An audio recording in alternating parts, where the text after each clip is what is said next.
Rosario Mikel হচ্ছেন বাংলাদেশের নতুন হেড কোচ। এমন খবরে ইতিমধ্যেই ফুটবল অঙ্গনে তৈরি হয়েছে দারুণ উচ্ছ্বাস। নেইমারদের কোচ হিসেবে যিনি বিশ্বমঞ্চে সফলতা কুড়িয়েছেন, তার মতো একজন অভিজ্ঞ কোচের অধীনে এবার খেলতে যাচ্ছে হামজা জামাল সমিতদের মতো ন্যাশনাল টিমের ফুটবলাররা। ফলে অনেকেই মনে করছেন বাংলাদেশের ফুটবল অবশেষে বিশ্বমানের কোচিং এর স্বাদ পেতে যাচ্ছে।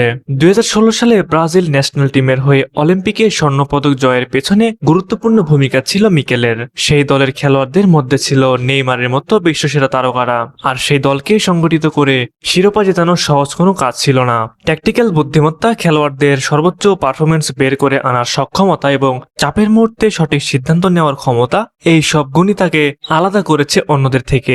ফলে তাকে বাংলাদেশে আনার দাবি দীর্ঘদিন ধরেই জোরালো হয়ে উঠেছিল সমর্থকদের মধ্যে। বাংলাদেশ দলের বর্তমান প্রেক্ষাপটে মিকেলের আগমন হতে পারে একটি বড় টার্নিং পয়েন্ট।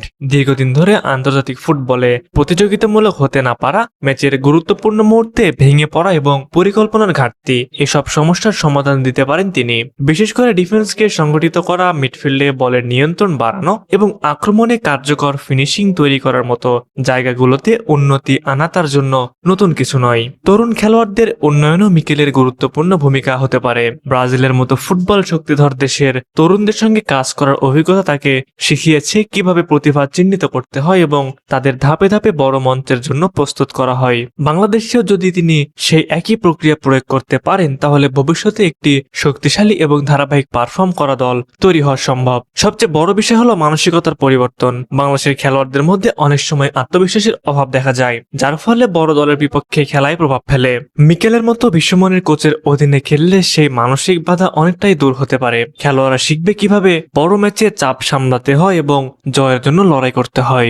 সব মিলিয়ে রোজারিও মিকেলের আগমন শুধু কোচের পরিবর্তন নয়, বরং বাংলাদেশের ফুটবলে একটি নতুন যুগের সূচনা হতে পারে। তার অভিজ্ঞতা, সফলতা এবং আধুনিক ফুটবল দর্শন যদি সঠিকভাবে কাজে লাগানো যায়, তাহলে আন্তর্জাতিক অঙ্গনে বাংলাদেশের অবস্থান বদলানো অসম্ভব কিছু নয়। সুপ্রিয় ভিউয়ার্স, আপনারা কি চান রোজারিও মিকেল বাংলাদেশের ডাগ আউটে থাকুক? এই বিষয়ে আপনারা কি ভাবছেন তা অবশ্যই আমাদের কমেন্ট করে জানাবেন।